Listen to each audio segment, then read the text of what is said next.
Selamat pagi Bapak Ibu, selamat datang di G Education Latest News and Trading Updates bersama saya Anita. Hari ini hari Rabu tanggal 20 Juli 2022. Oke, langsung aja hari ini kita akan ngebahas ada apa sih pasar tadi malam ya. Masih ya, Wall Street melesat Selasa kemarin dan melanjutkan pemantulan dari posisi terendahnya dari bulan lalu ya, karena beberapa trader nih berspekulasi karena minggu ini seperti yang udah kita share di G Community juga ya, banyak banget laporan keuangan nih dan mereka berpikir ini bisa membuat pasar kembali dari titik terendahnya. Nah, terus kalau ngomongin Dow Jones gitu ya, melonjak 2,43% menjadi di harga sekitar 31.827 dolar. Terus habis itu ditutup di dekat level tertinggi dari sesi ketika penguatan berakselerasi pada jam terakhir perdagangan. Jadi pas akhir sesi nih ya, Dow Jones langsung melesat lumayan tinggi. Nah, kalau saham-saham bank juga ya, kemarin juga sempat mengungguli nih, seperti Truist Financial melesat lebih dari 2% ya, Citizen Financial Group juga naik hampir 2%, terus abis itu ada Goldman Sachs juga ya, melambung 5,6%. Dan Bank of America dan Wells Fargo masing-masing naik di 3,4% dan 4,2%. Kita juga udah ya di G Community sempat mention juga tentang Bank of America dan sudah naik di 3,4%.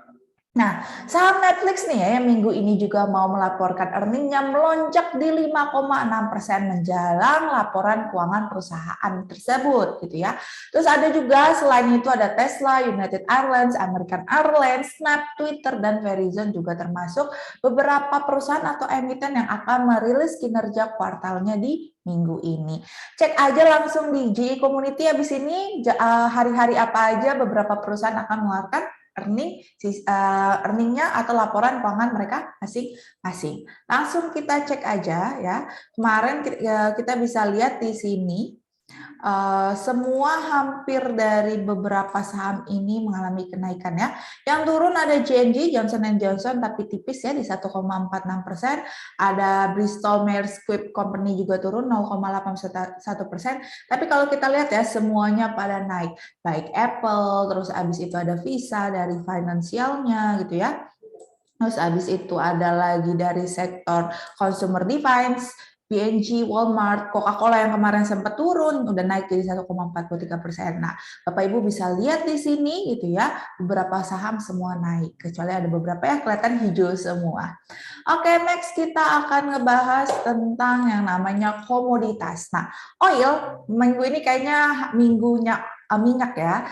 Harga minyak melonjak naik 1% Selasa kemarin menyentuh level tertingginya selama 2 pekan kemarin. Kalau ngomongin kemarin minyak mentah mengalami penurunan, minggu ini akhirnya minyak mengalami reversal atau pembalikan arah. Ditutup melesat gitu ya sebesar 1% menjadi 107,35 USD per barelnya. Sementara West Texas Intermediate atau WTI ini melambung 1,6% menjadi 104,22 USD per barelnya. Temennya gold gitu ya. Emas juga bergerak lebih tinggi nih dibantu oleh pelemahan dolar. Jadi mungkin minggu ini adalah minggunya dolar mengalami penurunan ya. Karena temennya minyak mentah dan gold yang mempunyai korelasi negatif dengan dolar ini pada terbang semua. Kalau kita ngomongin harga emas di pasar spot ini udah naik 0,1% ya menjadi 1.710 USD per ounce-nya. Sementaranya emas berjangka Amerika Serikat ditutup tidak berubah sih sebenarnya, sedikit sideways di 1.710. Oke, lanjut aja kita lihat di mana chartnya. Sekarang kita akan ngomongin XAU USD. Kalau ngomongin XAU USD sebenarnya dari segi technical analysis ini masih asik untuk sideways ya. Tapi sebenarnya ada harapan tipis gitu ya, karena ini udah mulai naik tipis-tipis. Nah, kita harap mungkin emas bisa melanjutkan kenaikannya di 1735 dalam jangka waktu dekat ini. Tapi kalau misalnya secara keseluruhan mungkin pagi ini menuju siang agak lemah nih ya XAU USD sebelum nanti malam mungkin ya atau sore hari ketika pasar membuka itu melesat atau berwarna hijau. Lanjut, setelah kita ngomongin gold, kita akan ngomongin dolar. Tadi udah aku mention ya, kalau mata uang dolar ini sempat mengalami penurunan. Tetapi euro gitu ya, euro ini lagi mulai menaik nih ya, lagi naik-naiknya karena emang ada berita bahwa Europe Bank gitu ya, Europe of Bank akan menaikkan tingkat suku bunga di bulan September. Nah ini untuk mencegah juga ya lonjakan inflasi di negara tersebut, makanya Bank Sentral Eropa juga akan menaikkan tingkat suku bunganya.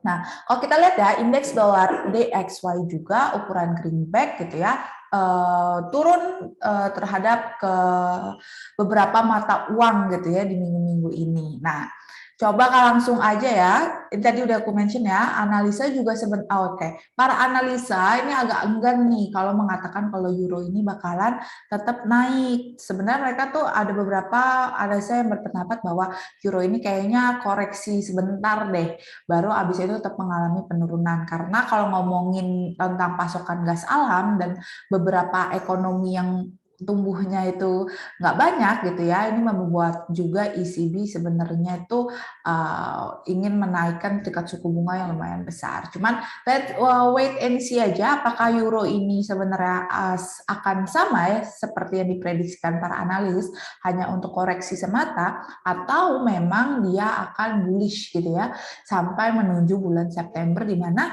ECB atau Europe Central Bank mengeluarkan tingkat suku bunganya berapa. Nah, tadi pagi kita bisa lihat ya USD ini sempat menguat terhadap Canadian dan Swiss franc tapi melemah terhadap Australian dollar, Japan yen, euro, pound sterling dan New Zealand. Cus aja langsung lihat karena beritanya hari ini euro, maka saya akan ngebahas tentang euro. Kita lihat dari daily-nya terlebih dahulu. Kalau dari daily sebenarnya ini masih oke ya, masih naik gitu ya. Cuman sebenarnya ada resist yang kuat di sini ya di 1.02794. Nah, kemungkinan apakah hari ini atau besok nanti akan melemah, kemungkinan bisa ya. Karena kalau kita lihat dari stokastiknya aja sudah menuju ke overbought dan dia sudah 3 hari berturut-turut untuk naik lagi.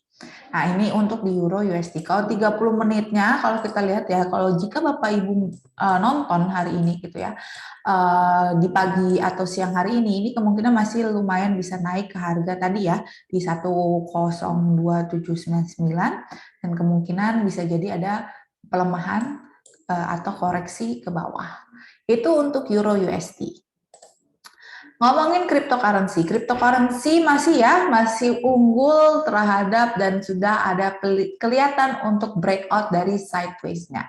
Yang tadi kemarin seperti saya bilang, jika emang hari ini berhasil di 24, kemungkinan bisa lanjut terus sampai ke 30.000. Jadi ini berita baik ya untuk cryptocurrency dan beberapa hari ini kayak kripto udah mulai ini ya, mulai hijau-hijau kembali. Tapi perhatikan mungkin akan ada koreksi kecil sebelum dia rally lagi. Mungkin setelah nyentuh di 24 dia akan koreksi kecil, kemudian lanjut ke angka 30.000.